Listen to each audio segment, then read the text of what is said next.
Quero convidar, então, queridos irmãos e irmãs, a abrirem as suas Bíblias na segunda carta que é atribuída a João. São 13 versículos, e eu vou ler, então, os versículos. Eu estou utilizando a Nova Versão Internacional, se for possível colocar essa tradução, e quero ler para os irmãos essa brevíssima, mas ao mesmo tempo muito profunda carta, que faz parte desse conjunto de documentos da chamada comunidade do discípulo amado, ou a comunidade joanina. Quero ler com os irmãos e para os irmãos. O presbítero, a senhora eleita, e aos seus filhos, a quem amo na verdade, não apenas eu, mas também todos os que conhecem a verdade, por causa da verdade que permanece em nós e estará conosco para sempre. A graça, a misericórdia e a paz de Deus Pai e de Jesus Cristo, o seu Filho, estejam conosco em verdade e em amor. Alegrei-me muito por ter encontrado algum dos seus filhos vivendo na verdade, conforme o mandamento que recebemos do Pai. E agora, Senhora, peço, não como se estivesse escrevendo um mandamento novo, mas o que já tínhamos desde o princípio. Qual é? Que amemos? Nisso consiste o amor. Vamos ler juntos? Que andemos em obediência aos seus mandamentos. Como vocês já têm ouvido desde o princípio, o mandamento é este. Qual é? Andem em amor. Digo isso porque muitos enganadores têm saído pelo mundo, os quais não confessam que Jesus Cristo veio em carne. Tal é o enganador e o anticristo. Cuidem de vocês mesmos, para não perderem as coisas pelas quais trabalhamos, mas recebam plena recompensa.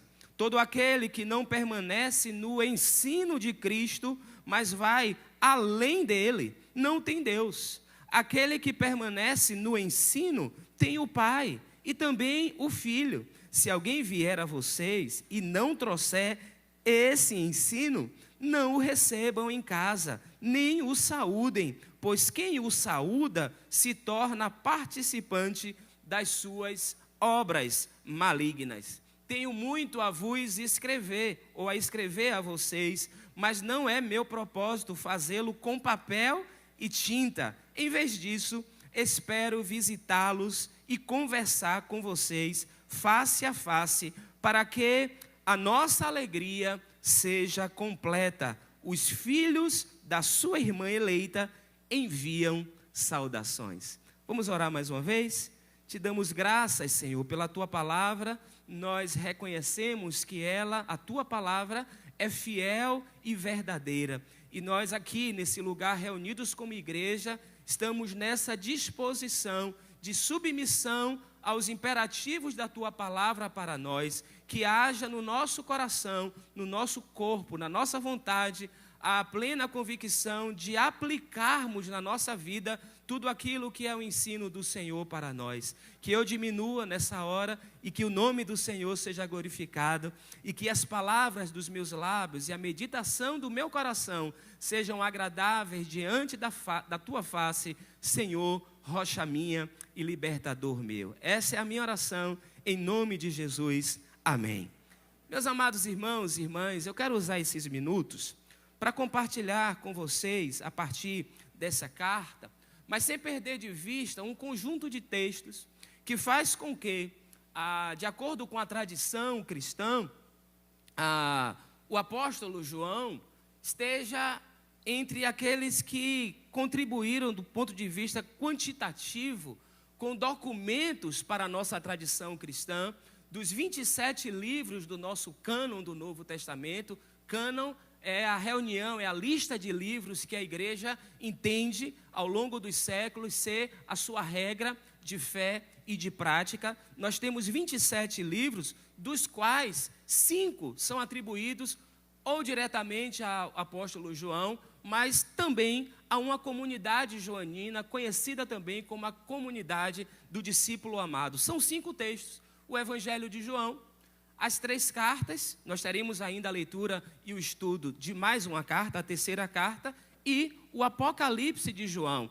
Desses 5 documentos, apenas o último tem uma identificação direta de um João, que a comunidade cristã e a tradição ao longo dos séculos entende que é o apóstolo João, mas é o único documento que nomina o seu autor, a pessoa que está inserida nesse processo. O Evangelho não tem uma comunicação direta de autoria, tem uma comunicação indireta.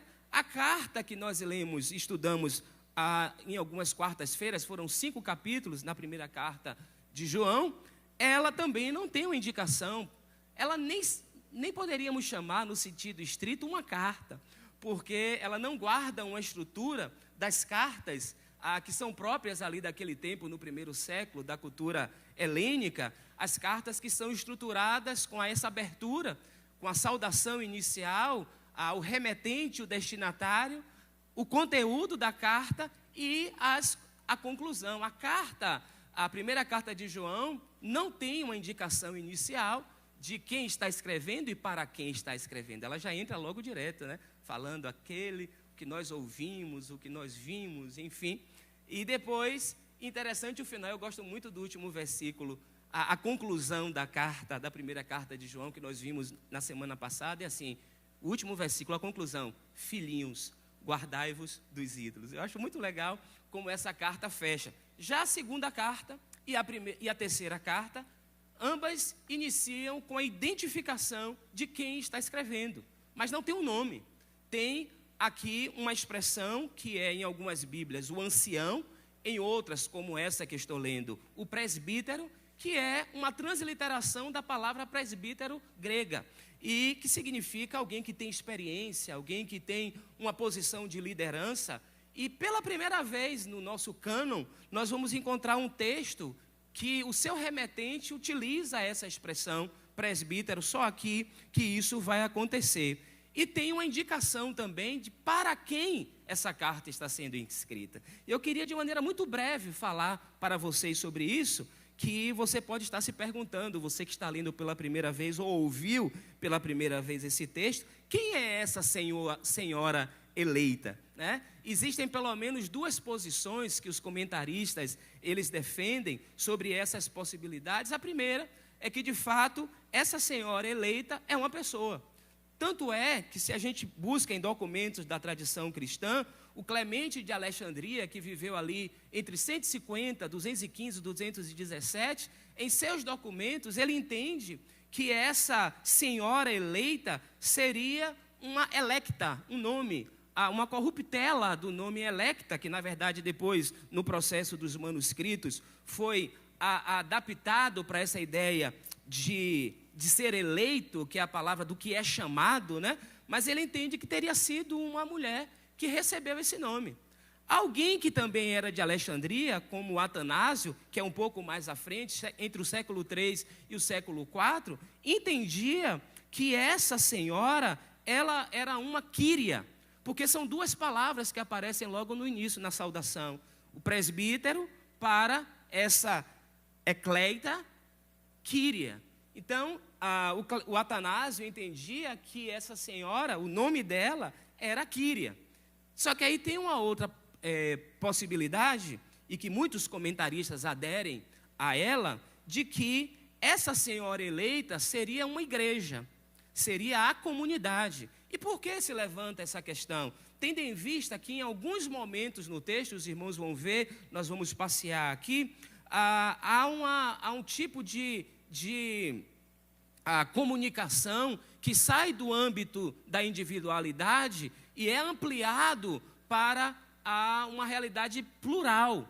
Então, nesse sentido, esses comentaristas entendem da possibilidade de ser uma carta que foi escrita para uma comunidade e não para uma pessoa, diferente da terceira carta, que é escrita para Gaio. Eu não vou dizer para vocês qual é a minha posição, não, tá?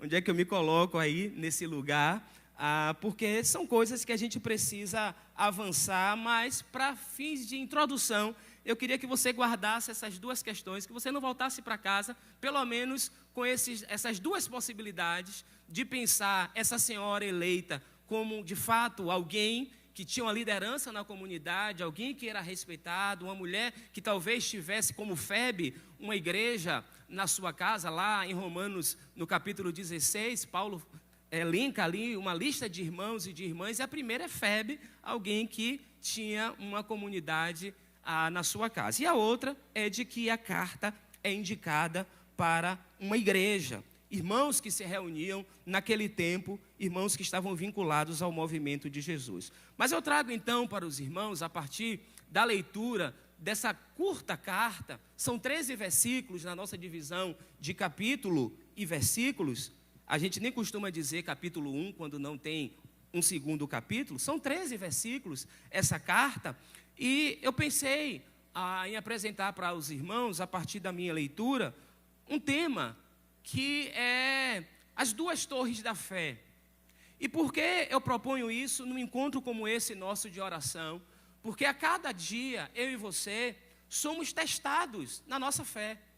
Diariamente, nós somos convocados por tudo que nos cerca a uma conspiração contra nós que tenta, diuturnamente, minar a nossa fé, minar a nossa resistência, eliminar os nossos sonhos, eliminar as nossas aspirações de futuro. A gente vive o tempo todo nesse conflito, né? Há um autor que escreveu uma série que ele intitulou Este Mundo Tenebroso.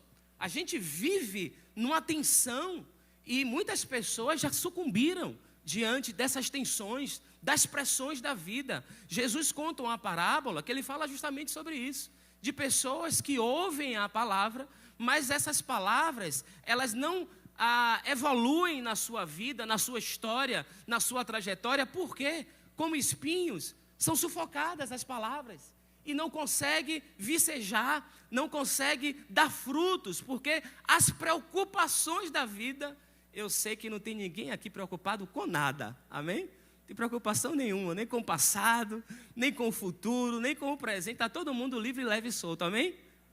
Eita, vou fazer igual o pastor Hernando, está fraco esse amém, né? É porque faz parte da humanidade, a gente é cercado de desafios. A questão não são os desafios, a questão é como nós lidamos quando os desafios aparecem. Essa é a grande diferença. E aí, eu e você, que temos a oportunidade de termos a palavra, os princípios do eterno para nós, e sobretudo aqui nessa especificidade, as palavras de Jesus, porque o que alimentou essa comunidade a continuar não foi a capacidade deles, não foi a força, o desejo de continuar. O que alimentou essa comunidade, a comunidade joanina, mesmo em meio às pressões que eles tiveram no seu tempo, foi a palavra, e foram os princípios. E esses princípios que eu e você precisamos atualizar sempre, isso precisa estar sempre vivo no nosso coração, precisa estar diante de nós. Quando Paulo escreve a sua carta aos Efésios, lá no capítulo 6, ele fala da importância de nós nos revestirmos de toda a armadura de Deus. Para quê? Para resistir no dia mau, porque o dia mau chega. O dia mau chega para todos nós, de uma forma ou de outra. Existem pessoas que conseguem suportar provações que talvez o outro que está ao lado fala assim, poxa, isso aqui, se fosse comigo, eu não teria condições. Só que às vezes você que falou isso em algum momento, quando está diante do problema, você fala assim, eu não sei como é que eu consegui suportar isso. Mas quando você tem a palavra de Deus como guia e tem a certeza de que o Espírito Santo habita em você, você pode dizer, eu sei porque eu estou em pé, porque é Ele que me mantém em pé. E aí, nesse sentido, a gente não vai escapar, fazer orações mágicas, como se tudo num passe de mágica pudesse mudar, mas a gente vai ter a nossa vida guiada por princípios.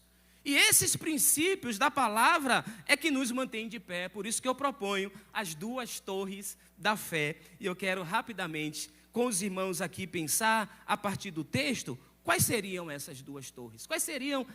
Qual seria essa base para nos manter firmes, para aguentar os ataques? A gente tem ouvido nesses dias falar de guerras, mas nós temos guerras por dentro. Paulo falava sobre isso, temores de fora, temores por dentro. Tem pessoas que talvez estejam sentadas aqui, até sorriem, mas que carregam em seus corações dores muito agudas, medos indizíveis, não conseguem partilhar, porque inclusive têm medo do medo. E além de ter medo do medo, têm medo do que vão dizer.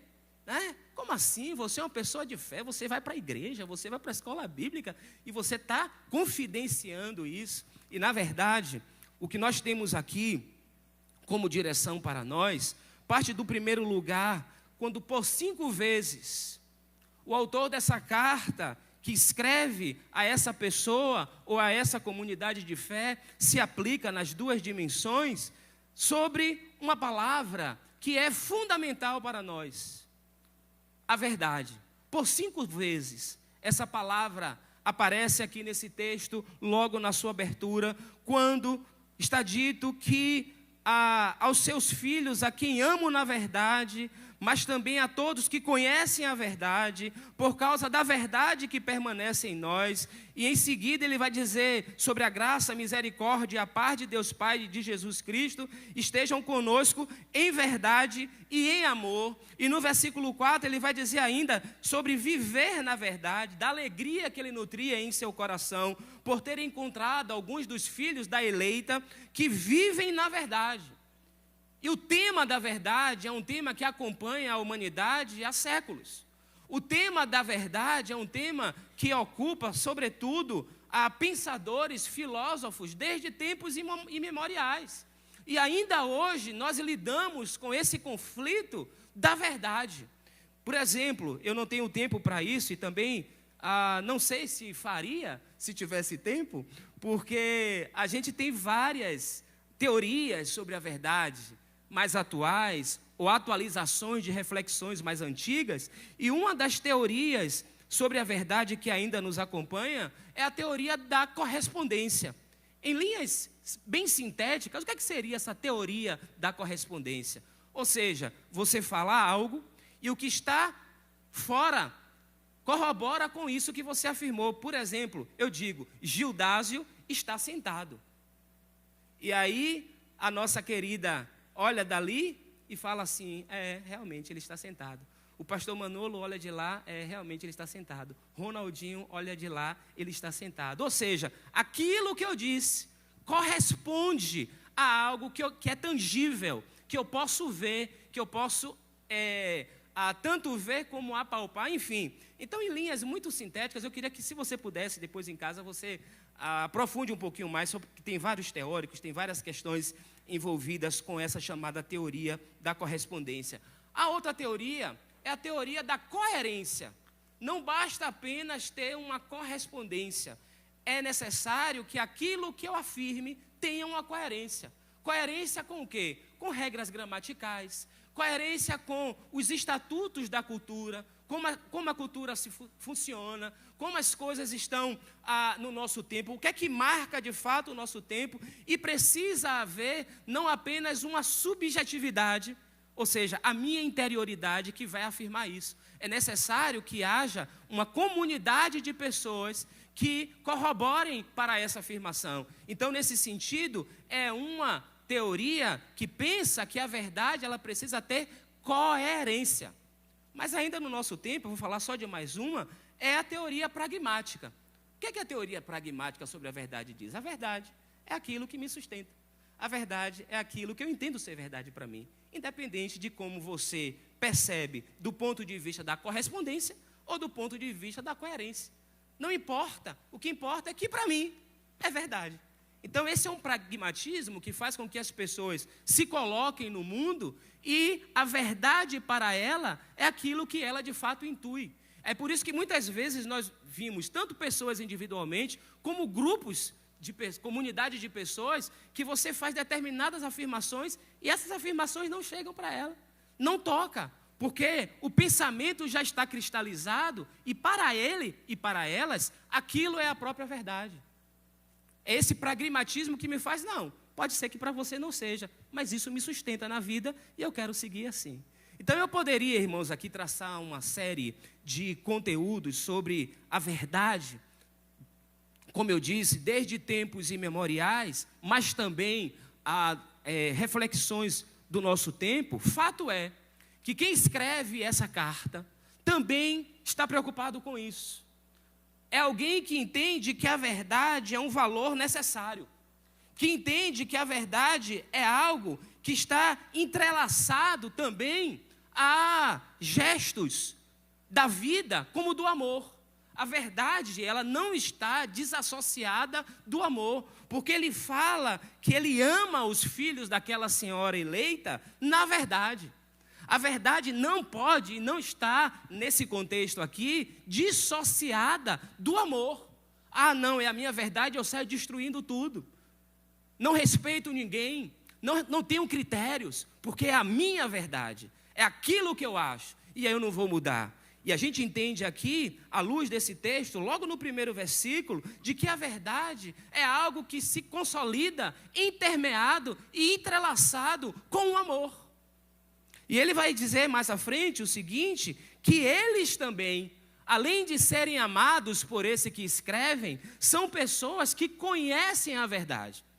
E aí, quando nós pensamos na nossa fé cristã, no nosso conhecimento de Cristo, assim como Calvino afirmou, o conhecimento de Cristo não é algo apenas intelectual. O conhecimento de Cristo não passa apenas por elaborações que eu e você possa fazer do ponto de vista da nossa intelectualidade, da nossa racionalidade, e isso é importante, nós precisamos usar, mas não é isso que nos define. O conhecimento de Cristo está associado à relação, à experiência. Vocês lembram lá da experiência de João capítulo 9? A Bíblia fala de alguém que foi curado por Jesus, que era cego de nascença. E no processo da sua cura, que foi algo inusitado, e num dia onde não era permitido pela religião do tempo que isso acontecesse, o que é que a comunidade religiosa oprime aquele indivíduo para saber como é que isso aconteceu. E ele também ele sofre naquele processo, ele era para estar celebrando, né? Às vezes, assim, a nossa religiosidade faz isso, era para a gente estar celebrando, ele está ali oprimido, ele está oprimido. E a opressão é tão grande que ele fica na dúvida com a sua teologia. Por quê? A afirmação que está dita assim é de que aquele homem não é de Deus. Não é de Deus esse que te curou, porque curou no sábado. Não é de Deus. Aí o menino fica na dúvida. Como assim? Eu já recebi na teologia que me foi ensinada, na minha tradição, de que Deus não ouve pecadores. E aí? Deus não ouve pecadores, então eu não posso dizer que ele é pecador, porque nunca se ouviu na história falar de alguém que tenha sido curado de nascença. Um cego de nascença, passar a enxergar. Aí depois, mais à frente, é tanta pergunta, é tanta opressão, é tanto questionamento intelectual, e eu repito, a intelectualidade tem o seu lugar, mas não nos define. Aí ele fala assim, olha, eu não sei se ele é profeta, eu não sei o que ele é, eu só sei de uma coisa, eu era cego, agora eu vejo. É isso, porque o conhecimento de Cristo está associado a um conhecimento sim. Na carta de Pedro, que nós já estudamos aqui, fala sobre isso. Que a gente precisa, todo homem, toda mulher, esteja pronto para responder com mansidão e com temor a respeito da esperança que há em vós. Ou seja, é necessário um conteúdo, é necessário uma exposição clara, mas não é isso que define. O que define é a experiência e o relacionamento que temos com Ele. É por isso que quando nós pensamos na verdade, mesmo munidos de todas essas teorias para entender o que tantos homens e mulheres pensaram a respeito do tema da verdade, a gente elabora, a gente pensa, a gente intui, a gente usa tudo aquilo que o próprio Deus nos deu, porque a razão vem de Deus, mas chega um momento que você vai fazer essa afirmação: Jesus Cristo é caminho, Ele é verdade, Ele é a vida. A verdade para nós não é apenas uma elaboração conceitual. A verdade para nós é uma pessoa na qual nós colocamos nossa esperança. E quem coloca nele a sua esperança jamais será envergonhado. Então o tema da verdade é um tema importante para nós, porque diz respeito a relacionamento, diz respeito a conhecimento da verdade e diz respeito também, meus irmãos e irmãs, à permanência. A verdade precisa ser algo, já que nós afirmamos que Jesus é caminho, nós precisamos também considerar que a verdade para nós é caminho. Não é algo que tem que ser para esse pragmatismo, eu vou usar até aqui, mas aqui eu não vou usar mais. Não, aqui está legal. Mas aqui já está mexendo demais comigo. Já está forçando demais a oração de Safira, né? Falando sobre o pastor, falou assim, usando aquela expressão lá, paulina, né? De boa vontade, eu me gastarei e me deixarei gastar. Mas chega momentos que a gente fala assim, já me gastei demais, só vou até aqui. Mas a verdade é um processo contínuo. Por mais que seja duro, por mais que nos confronte, por mais que nos desafie, a verdade é caminho, a verdade é processo, a verdade que permanece em nós. Por fim, ele vai dizer, alguns dos seus filhos estão vivendo na verdade. Eu fico muito feliz, porque eu estou diante de homens e mulheres que estão vivendo na verdade, amém? Nós não estamos debaixo de um jugo de enganadores. Souza, na sua oração, falou isso. Acho que Souza leu a carta antes de orar, não foi isso? Fez a lição de casa antes de vir para cá. 2 vezes ele falou dos enganadores, dos enganos do nosso tempo. E por que isso? Aqueles que tentam nos enganar com aquilo que aparentemente é um conteúdo verdadeiro, mas não tem correspondência com aquilo que de fato nós vivemos. São enganadores, ele vai dizer no versículo 7, e ele vai complementar no mesmo versículo 7, dizendo que é o espírito do anticristo, é o enganador e o anticristo. E num contexto assim muito mais direto, ele fala daqueles que naquele tempo diziam que Jesus não veio em carne, não faziam essa afirmação. Sobre isso nós falamos em outros encontros aqui, quando pensamos nessa carta. Esse é um primeiro pressuposto. Essa é a primeira torre que consolida o meu viver e o seu viver. E nela nós precisamos nos apoiar, nessa torre da verdade. É um amor que anda na verdade. Segundo lugar, e por fim, a outra dimensão que eu quero partilhar com os irmãos é algo que foi dito aqui pelo autor da carta, no sentido de que é uma rememoração. A gente vive numa cultura de novidades. E nós temos um chamamento no Evangelho que é para andarmos em novidade de vida. E a gente fica indo de um lado para o outro, querendo aquilo, sabe? Os modismos, inclusive modismos religiosos. Só o que move a gente é se tiver algo externo, se tiver algo que me atraia, se tiver algo que me mova, que faça os meus olhos brilhar, que mova o meu corpo, e a gente sempre se sente impelido de fora para dentro. Aí eu volto meu olhar para as palavras de Jesus, que diz, quem crê em mim, do seu interior fluirão rios de águas vivas. O processo que ele faz é de dentro para fora. Não é algo que é externo, não é algo que depende da nossa força, não é algo que depende da nossa capacidade, não é algo que depende da nossa moralidade, depende daquilo que Cristo é em todos e aquilo que Ele fez na minha e na sua vida. E aí não tem jeito, essa é uma torre inescapável para aqueles que se dizem discípulos e discípulas de Jesus. Qual é a torre inescapável? Amor. E aí tem pessoas que nem gostam de falar, porque é uma palavra que para alguns está gasta.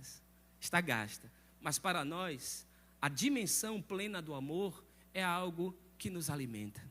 A gente sabe que nós estamos aqui porque somos resultado do amor. O amor de Deus, que se deu por nós, que se entregou. Mesmo quando nós éramos inimigos, mesmo quando nós estávamos mortos nos nossos delitos e pecados, Ele se entregou por amor por nós. E a gente não pode se engajar em outro projeto. O projeto da igreja é o projeto do amor. Eu li um livro, e eu creio que muitos leram aqui, porque ele fez muito sucesso. Interessante que na língua original, o livro do Hunter, que aqui foi traduzido no Brasil por O Monge e o Executivo, não sei se vocês sabem, na língua original o título é O Servo. Não ia fazer o sucesso que fez, se fosse traduzido assim, o servo, né? A gente gosta de ser servido, não é verdade? Quem aqui não gosta de ser servido? A gente gosta de ser servido. Aí a gente vai olhar para Jesus, que diz, o Filho do Homem não veio para ser servido, mas veio para servir. E aí nesse livro que fala do monge, da experiência do monge executivo, e um dos diálogos que tem com o Simeão, que é aquele tutor daqueles indivíduos que vão ali para um final de semana, pessoas de várias profissões, tem militar, tem pastor, tem ali pelo menos 5 personagens que estão no entorno daquela trama, e uma das conversas com aquele orientador, com aquele mentor, ele diz o seguinte, que amor é o que amor faz. Essa frase eu guardo no meu coração até hoje. Amor não é o que a gente sente, amor é o que a gente faz. Essa semana eu li uma parábola que está no capítulo 21 do Evangelho de Mateus, que fala de 2 filhos que foram desafiados pelo pai para ir trabalhar na sua vinha. Aí o primeiro falou o quê? Meu pai, eu vou. A gente não é assim, né? Se lança logo, quer estar na visibilidade. Só que aí aconteceu o que com ele? Ele não foi. E o outro, o irmão dele, disse ao pai, meu pai, eu não vou trabalhar. Não é assim que a gente faz? Pô, não vou não. Eu vou bater meu baba. Antes de sair hoje, eu falei, Theo, vai estudar. Theo, você já estudou? Ele quer, eu vou aqui embaixo, né? A gente não quer. Só que esse segundo filho, ele falou o seguinte, eu não vou não, meu pai, não quero ir não. Mas o que é que aconteceu no final? Ele foi. Aí Jesus faz a pergunta aos discípulos, quem foi que cumpriu a vontade do pai? Aquele que mesmo sem estar sentindo, né, assim, não estou sentindo não, vou para a igreja hoje aqui. Vou para a igreja hoje não estou sentindo, eu estou cansado. Eu estou sentindo é cansaço. Hein, Aldo? Né? Aldo até lá nos 45 do segundo tempo, e Ronaldinho já estava sofrendo, porque Ronaldinho não toca se Aldo não vier. Aí Ronaldinho, aí Aldo vem nos 45 do segundo tempo, estou aqui pegado no trabalho. Ou seja, o nosso serviço, que foi dito aqui no início pelo nosso irmão Evaristo, lendo o Salmo 100, diz, servir ao Senhor com alegria. A alegria que nos move ao serviço não depende da nossa força, não depende do que a gente, como é que a gente está se sentindo. Se eu estiver sentindo, eu vou. Se eu estiver sentindo, eu faço. Jesus, já pensou se Jesus agisse pelo que ele estava sentindo? O texto bíblico diz que no Getsemane, ele disse, a minha alma está aflita até a morte. E ele não contou com amigos para orar com ele. Meus amigos, vocês não puderam orar comigo sequer 1 hora. A gente não quer orar 5 minutos, né? E Jesus, já pensou se ele fosse movido pelo que ele estava sentindo? Jesus estava sentindo uma dor intensa, a ponto de dizer, Pai, se for possível, passa de mim esse cálice, mas que não seja feita a minha vontade, mas a tua. Amor não é o que amor sente, amor é o que amor faz. Quantas vezes sua mãe cuidou de você, mesmo cansada, e te deu colo, e te deu alento, e te deu atenção? Será que ela estava sempre disposta? Hein? Será que nós, pais, mães, estamos sempre com força? Mas eu olho para trás e eu lembro quantas vezes, né, meu pai, já falecido, deixou de fazer coisas para fazer em prol dos filhos. Minha mãe deixou de fazer coisas para fazer pelo filho. Minha mãe costurou o vestido de noiva de todas as filhas. Era um evento lá em casa, era um evento, porque ficava na cama dela. E aí todo mundo colava uma pedrinha, todo mundo, ou seja, era uma construção comunitária de um vestido para casamento. Eu tenho 5 irmãs que me antecederam. Imagine como eu fui criado, hein? Imagine, na nossa sociedade machista, um homem com 6 mulheres, não fazia nada em casa. Eu falava com uma pessoa hoje, não fazia nada. Eu não me orgulho disso não, mas é a realidade.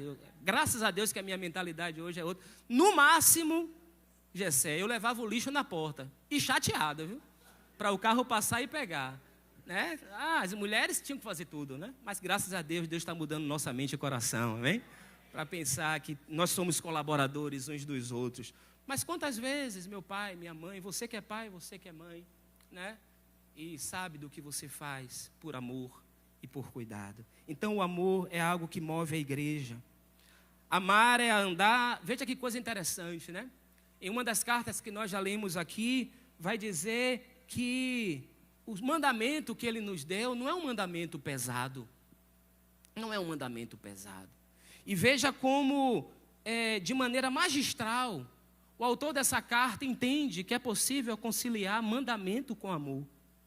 Porque a gente aprendeu durante muito tempo que mandamento é obrigação, é peso, é algo que vai nos fazer mal, é algo que vai gerar sobrecarga.